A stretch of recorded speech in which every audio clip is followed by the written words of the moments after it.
What's up, guys? It's Furfag Moto or Boner Gaming or Boner Saw 74 back with another probably craptacular YouTube video, not really planned and not really scripted or anything, and I prefer not scripting because honestly it leads me to rant and ramble like this. But let's talk about my first 1,000 miles of riding, and gonna be doing year-round riding like a complete idiot, probably with an extra chromosome, and that might slow me down enough to not get myself killed this winter. Note that I do live in Indiana, so the winters are a 50-50 chance to be really shitty, or just like last year, about 70 degrees Fahrenheit in January. So far, on the first 1,000 miles I've ridden on the thing, nearly 2,000 by the time of this video actually, it's been some of the best experiences of my life, and for some reason Indiana says, yeah, you're okay to ride a motorcycle, you're maybe gonna have Darwinism kick in and kill you, so we don't have to deal with your dumb ass about 6 months from now in ICU. Probably, they're wrong. That extra chromosome that I probably possess that I don't know about yet will probably slow me down enough to still survive the winter, or maybe get me killed faster. I don't know. But so far it's been some of the most invigorating or free-ish experiences. I don't know the word I'm looking for, but it's been full of a lot of fun, a lot of learning, and a lot of close calls.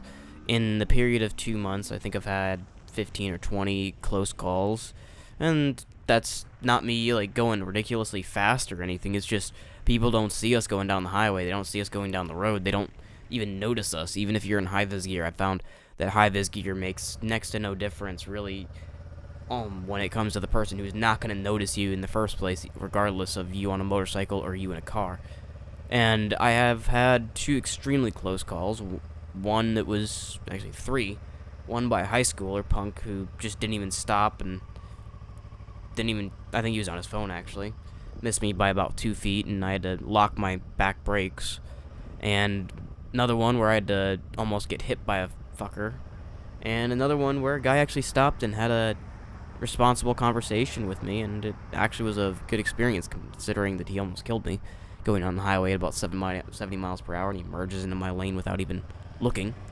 But overall, I would say that most of the people I meet while riding a motorcycle, whether it's a truck driver, a Maserati owner, or something like that, they're all pretty fun. Like, I got to drag race a Maserati down the road in public, and that was actually quite fun. I got my ass kicked because I fucked up my first to second shift and shifted into neutral like a dumbass, but, you know, you win some, you lose some. I just gotta beat that motherfucking Maserati now. And then I can go on to the BMW S1000RR as my next bike, or maybe Ducati, I don't know.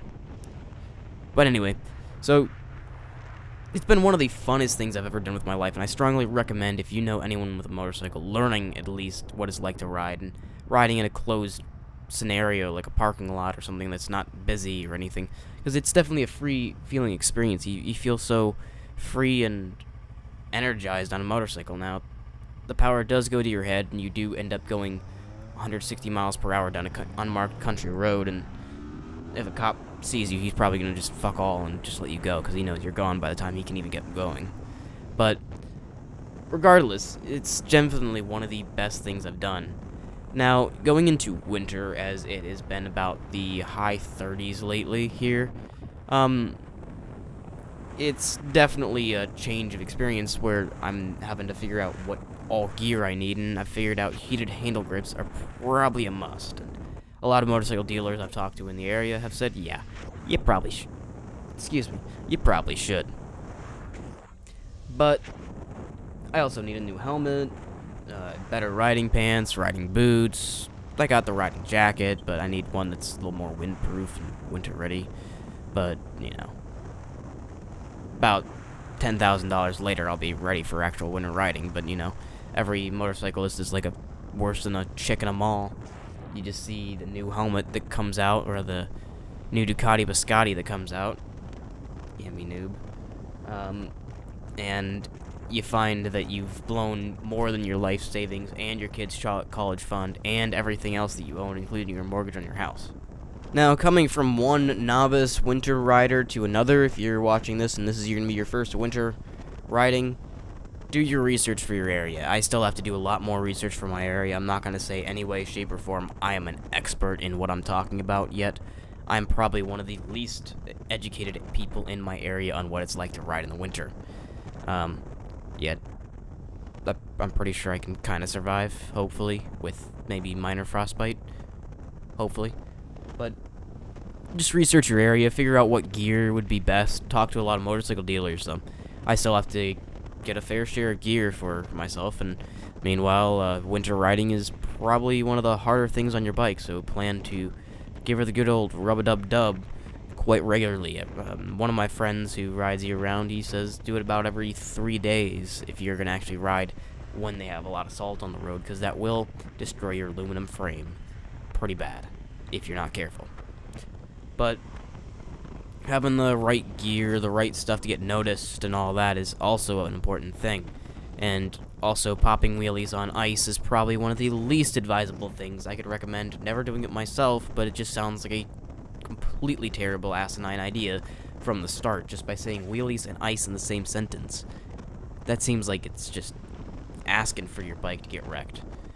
But all in all, I would say within my first 1,000 miles of riding and taking the MSF course and just learning on my own how to ride a bike and the bike I wanted and all that, it's definitely a truly good experience. And I would recommend starting on a 650 or a 600cc motorcycle, but not like an R6, because that's more race oriented. I'm talking about like a FZ06 or 7 and a Ninja 650, or the Ninja 400, I think is what they're coming out with now. It would also be a fair thing to do, but I think that you will get bored of a 300 very fast. I mean, I'm already pushing the limits of a 650, and I've had this thing for 2 months, and I'm thinking, oh, I wish I got 1,000, but I know getting 1,000 would probably have been a lot worse experience, and also insurance is insanely high on those, considering that I am 21 years old, and the chances of me getting a speeding ticket are probably very high chances on a motorcycle.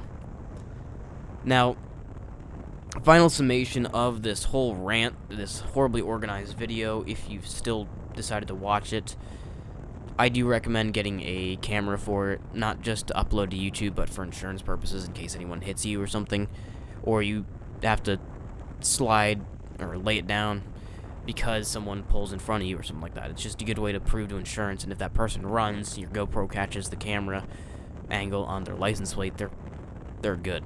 You're good, I mean. They're screwed.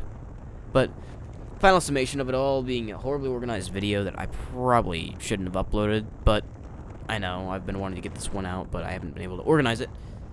It's definitely worth to get a motorcycle. First 1,000 miles on it have been one of the best things I've ever done with my life. Definitely a lot of nice people have been met, and definitely gonna meet a lot more nice people and awesome people and chill ass motherfuckers out there wanting to pop wheelies down the road and saying fuck all to everyone else. Hope you guys did enjoy this video, and if you did, please slap a like on it, and if you want to see more terrible videos by, you know, Bone or Saw, and then, you know, comment below that you enjoyed the video, and, you know, smack the like button with your cock.